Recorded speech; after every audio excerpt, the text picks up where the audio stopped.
Hola, soy Big Gamers y les traigo un nuevo video. ¿Por qué? Simple, porque no quiero que dejen de jugar. Bueno, y como dijo Mender en Futurama, todos lo hacían, yo solo quería ser popular. Yo también les traigo mi opinión acerca sobre el rumor de la incorporación de Rayman a Super Smash Bros. Wii U y 3DS.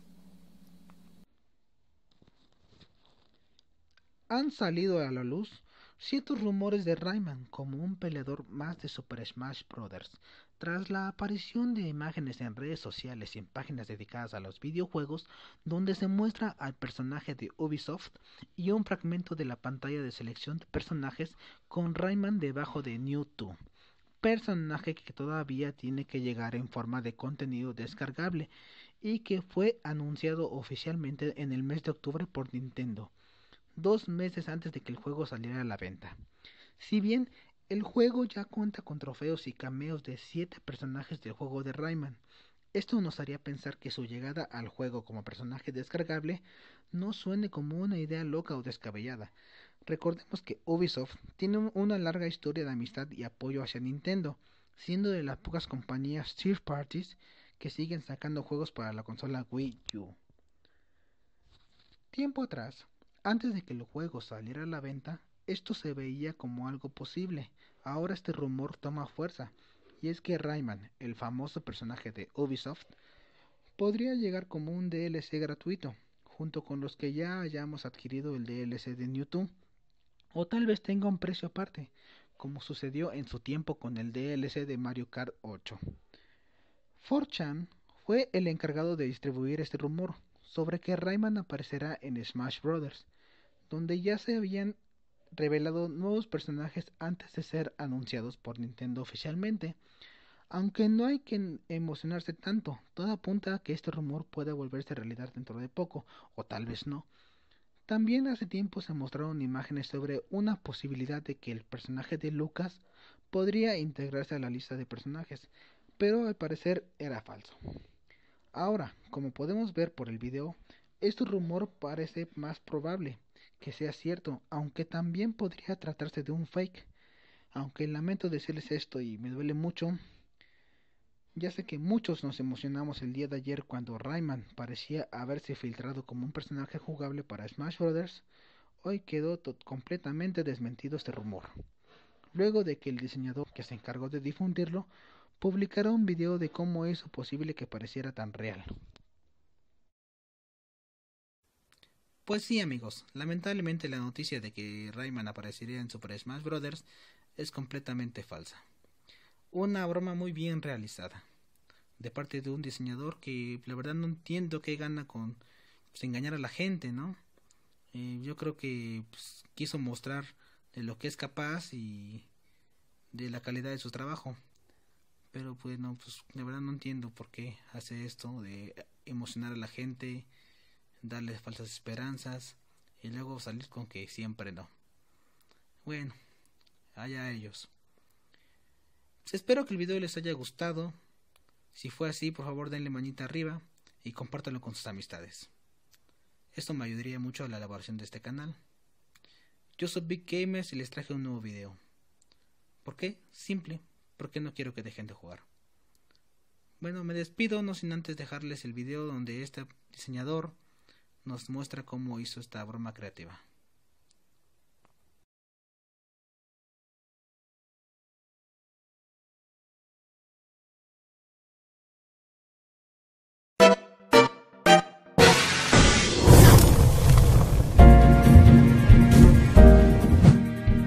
Hey guys, this is Omni, and I wanted to give you guys a quick little look at how I put together the character menu containing Rayman as fake DLC. If you haven't seen the video, this is what it looks like. Basically what it is just off-screen footage of menu with both Rayman and Mewtwo, and the cursor moving to select Rayman, basically.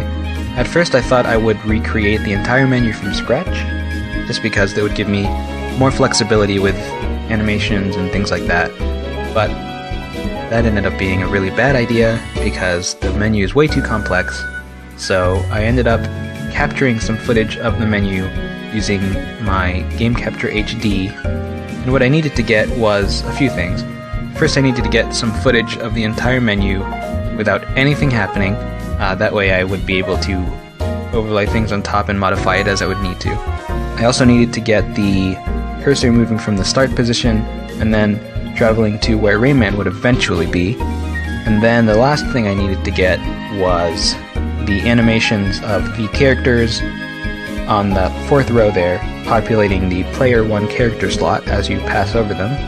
And you can see here it kind of has like a little whoosh speed line animation. So once I had all those parts, I brought them into After Effects to composite them. So first what I did is mask out the cursor so that I could overlay that on top of the idle character menu footage. So as you can see here, I've got just the isolated cursor, and once I take that and overlay that on top of the character menu, this is what it looks like. Now as you can see here, it looks pretty fake because the idle character menu is not responding to the cursor as it passes over the characters. So the next step would be to modify that footage so that it reacts to the cursor. So what I did is I opened the footage in Photoshop, and first I modified the placement of some of the characters so that there was room for both Mewtwo and Rayman. Now it was important that I put Mewtwo in the character select screen as well, because he's confirmed DLC already, and if he's not in the menu then no one's gonna believe any of this. So the other thing is that Mewtwo needs to be original art, because if I use existing art, people are going to notice. They're going to say, hey, that art comes from Pokemon whatever. So what I did is I modified a screenshot of the trophy of Mewtwo from the game and colorized it a bit and modified the hand position. I also changed the way it was shaded, and I changed the shape of his head a little bit to better match the art that they showed us during the Nintendo Direct. Now once I had that, I put him between Greninja and Rob, but I needed to move Captain Falcon out of that row because there wasn't enough room otherwise. So I put Captain Falcon next to Little Mac, and then I made a space between Sonic and the Mii Fighters because I thought Rayman being a third-party character, it made more sense for him to be in the bottom row. So once I've done all that, I also needed to replicate the flames in the background, and this was a difficult process because I didn't have any sort of source image on which to base it, so I had to patch together bits and pieces of the flame pattern. And really the flame pattern is just expanding from the center over and over again, and it repeats pretty quickly, so I was able to patch together that pattern and then use a smart object to put that underneath the art of both Mewtwo and Rayman.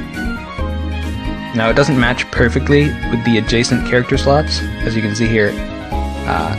As the flames move out of Greninja's slot and into Mewtwo's, doesn't quite line up, but I wanted to make sure they look at least pretty convincing going from Mewtwo's to Rob's. The next thing I needed to do was create the portrait for Rayman that would populate the player slot, and that involves creating the text art for Rayman's name. It also involved making a symbol that would associate with the Rayman franchise, essentially. The symbol that I used for Rayman is the lum, which is a commonly recurring element in the Rayman franchise. I believe it's been in every game. At least all of the games I've ever played had the lum in it, so I figured, it's a common enough symbol. I considered using just the ring that shows up on his shirt, but I didn't think that was iconic enough.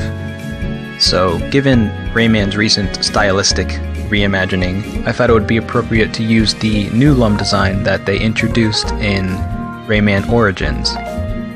The other big part of the player slot is the animation that plays whenever you hover over one of the characters. Basically, the character kind of rushes in from the right side of the slot, so I needed to recreate that for Rayman. If I had a PNG of the speed lines here, I would have been able to do that more easily, but instead I had to recreate it from scratch. So it's not a perfect match, but I got it as close as I could. Once I have all of these pieces in place, I could bring that into the After Effects file, and then move things around, change the timing so that everything lined up. Now since I had footage of the characters populating that player slot, I could just overlay that on top of the existing idle menu footage. But the characters do not move in sync with the cursor anymore because the characters have shifted slightly to the left. So the cursor would theoretically hover on top of them a little bit sooner than before. So I had to change the timing to account for that. But as you can see here, it's getting pretty close. The last thing I needed to do was make the character portraits on the grid react to the cursor as it passed over them. So basically all it does is the character portrait expands a little bit and there's a red outline wherever the cursor is. So I recreated that and then I individually put those slots back into the footage. And this is what that looks like. There's a lot of little details that you have to make sure you capture, such as the pulsating of the red outline as it rests on one of the characters, the aliasing on the letters for the characters' names. Obviously, with a leak, people are going to scrutinize the image, make sure everything lines up and is consistent with the way it actually appears in the game. So, a lot of things I need to account for. But, with all of that put together, this is what it looks like.